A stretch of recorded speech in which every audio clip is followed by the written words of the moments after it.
En accusant Israël d'avoir commis un génocide à Gaza, Mahmoud Abbas a donné le coup d'envoi de cette longue bataille juridique qui attend l'État hébreu à l'ONU et plus largement sur la scène internationale. Une bataille engagée avant même la fin des hostilités dans l'enclave palestinienne. Le 11 août dernier, les Nations Unies mettaient sur pied une première commission internationale d'experts.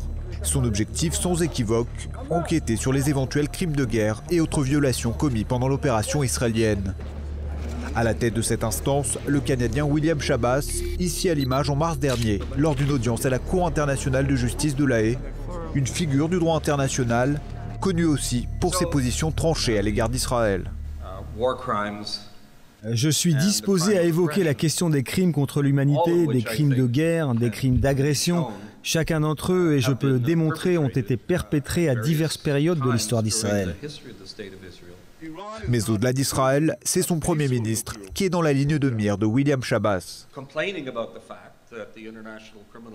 Certains se plaignent que la Cour pénale se contente de juger exclusivement les responsables africains et qu'elle a même échoué à faire comparaître Tony Blair dans les rangs des accusés. Moi, ma préférence pour la Cour pénale internationale, ce serait plutôt Benjamin Netanyahu. Mais avant New York ou La Haye, il y a Genève, siège du Haut-Commissariat aux droits de l'homme des Nations Unies. C'est cette instance qui, à la demande des Palestiniens, a mandaté une enquête sur la guerre à Gaza. Son rapport déterminera d'éventuelles poursuites pénales ou le vote de sanctions contre Israël. Pour les responsables israéliens, la priorité est d'éviter un nouveau rapport Goldstone. Des équipes d'experts se tiennent déjà prêts à répondre aux accusations de crimes de guerre et au nombre élevé de pertes civiles palestiniennes.